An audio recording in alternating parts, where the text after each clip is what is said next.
Hey guys, it's Miss Johnson, and I'm here to bring you our notes for chapter 5.2, the first part. This is part 1.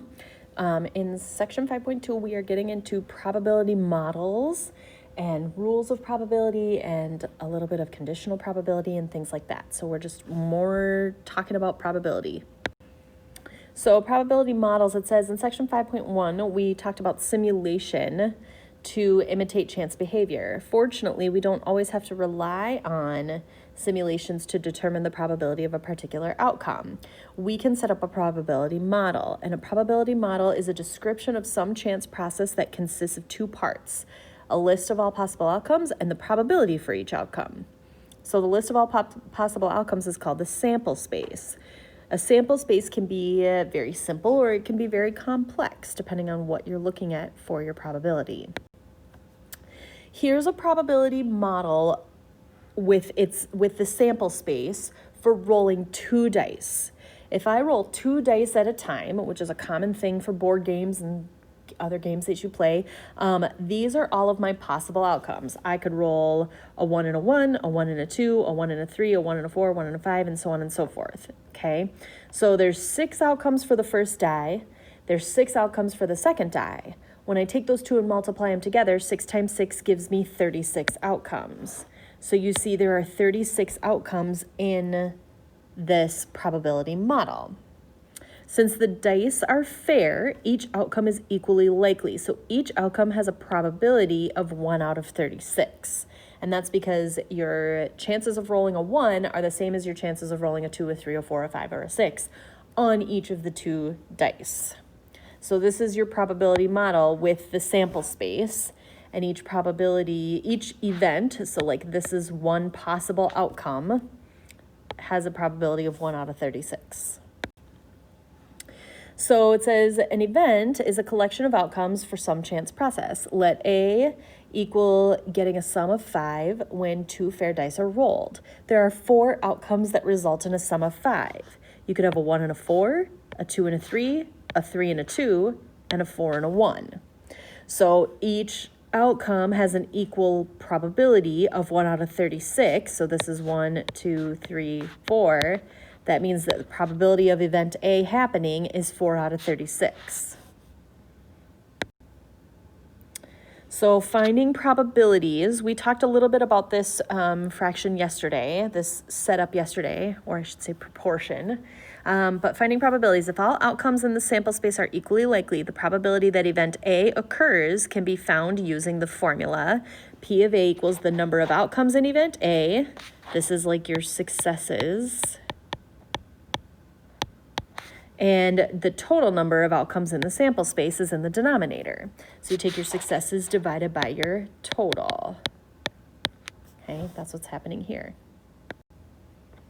So some basic probability rules that a valid probability model must obey.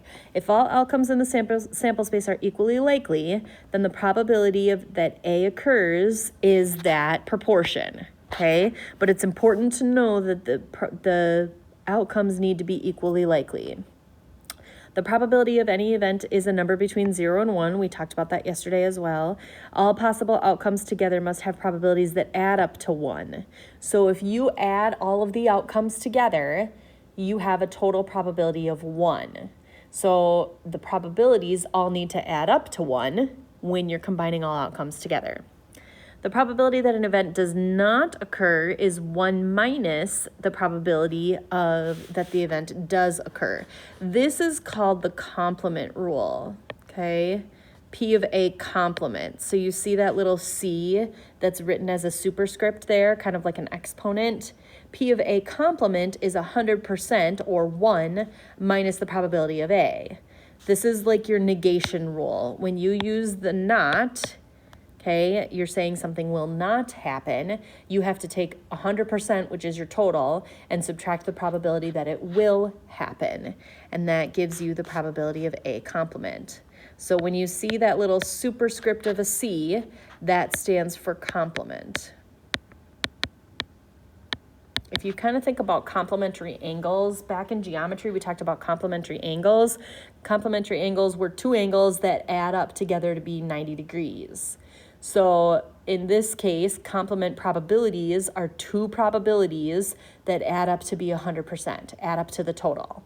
So the probability of something happening and the probability of something not happening adds up to be 100% of the total. All right, so some more basic probability rules. If we roll 2 fair dice, what is the probability that the sum is 6? So what we first need to think about is what are all the ways that you can get a sum of 6? You could have a 1 and a 5. You could have a 2 and a 4. You could have a 3 and a 3. You could have a 4 and a 2. And you could have a 5 and a 1. Now, when some people get tripped up on this 3 and 3, since 3 and 3 are the same number, there's only one way to get a 3 and a 3, okay? That double, as we like to call them, only occurs one time. This 2 and 4 is different than getting a 4 and a 2 because those two numbers are not the same. So there are 5 total ways to get a 6. So your probability of getting a sum of 6 is equal to 5, and your total was 36. Now, oftentimes you see probability written out as a fraction.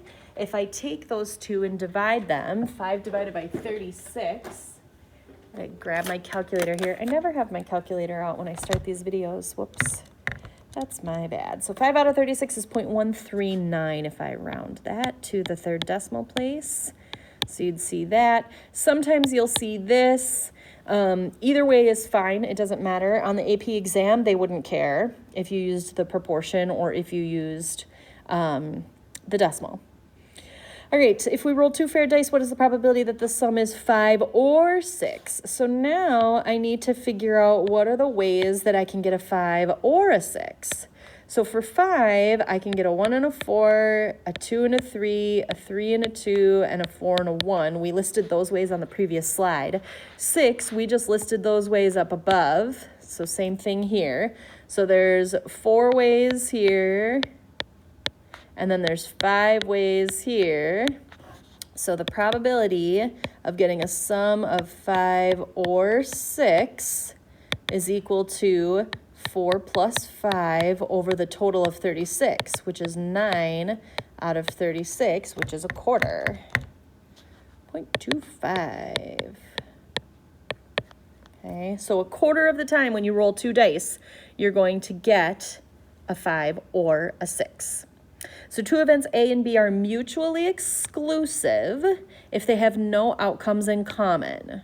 Okay, that's what mutually exclusive means. So that's what these two things are. Rolling a 5 or a 6, they are mutually exclusive because there's no outcome that gives you a sum of 5 and a sum of 6 at the same time. They can never occur together.